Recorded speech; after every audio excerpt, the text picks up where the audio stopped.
Hello అండి, welcome back to our channel. శనగపప్పు కోడిగుడ్డు మసాలా కర్రీ ఎలా చేయాలో చూపెడతాను. వీడియోను ఫస్ట్ టైం చూసిన వాళ్ళు వీడియోని ఎండ్ వరకు చూస్తూ ఉండండి. కావాల్సిన ఇంగ్రీడియంట్స్ నోట్ చేసుకోండి. శనగపప్పు, పచ్చిమిరపకాయలు, ఒక ఉల్లిగడ్డ, 4 టమాటాలు, 6 కోడిగుడ్లు అండి.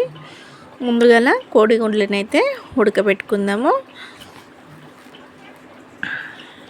ఒక గిన్నెలోకి కోడిగుడ్లు వేసుకొని కోడిగుడ్లు పెట్టుకొని 1 టేబుల్ స్పూన్ సాల్ట్ వేసుకొని నీళ్ళు పోసుకొని వీటిని అయితే పక్కకైతే పెట్టుకోవాలి. అదేవిధంగా ఇప్పుడు 1 కప్పు శనగపప్పు అండి, 1 కటోర నిండా శనగపప్పును తీసుకొని దీన్ని నీళ్ళు పోసుకొని శుభ్రంగా కడుక్కోవాలి.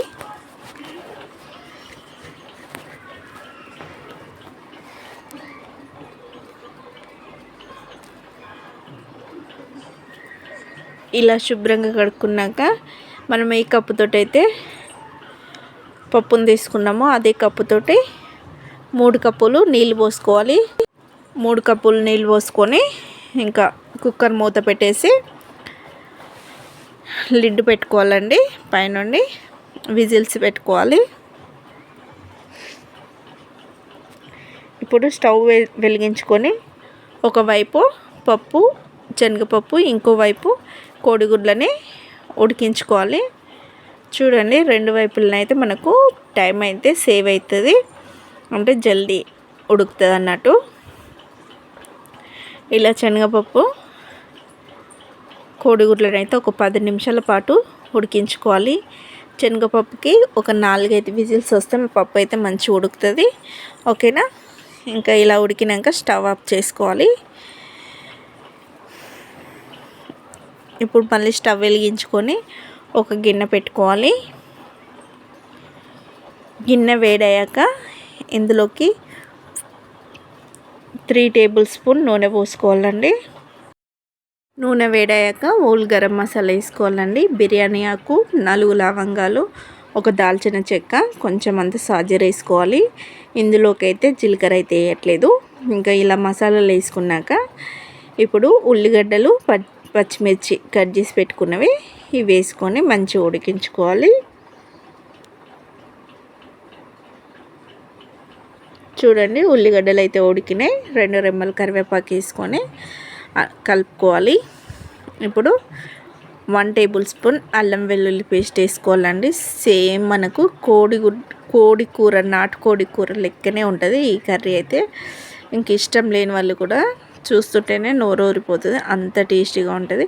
అల్లం వెల్లుల్లి పేస్ట్ పచ్చివాసన పోయే వరకు వేయించుకున్నాక ఇప్పుడు ఇందులోకి కట్ చేసి పెట్టుకున్న టమాటాలు వేసుకోవాలి. రుచికి సరిపడి ఉప్పు వేసుకొని 1/4 టేబుల్ స్పూన్ పసుపు వేసుకోవాలండి. ఇవన్నీ వేసుకొని మరొకసారి కలుపుకొని మూత పెట్టుకోవాలి.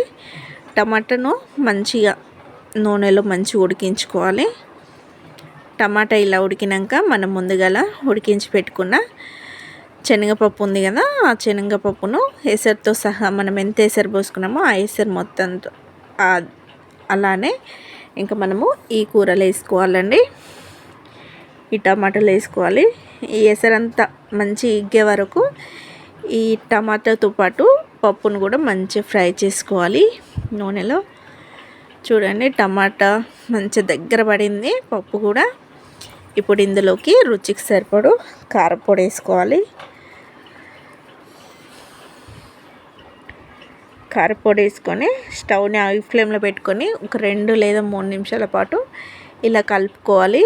మంచిగా కారం నూనెలో ఉడికినాక ఇందులోకి 1/4 టీ గ్లాస్ వరకు నీళ్ళు పోసుకోవాలి.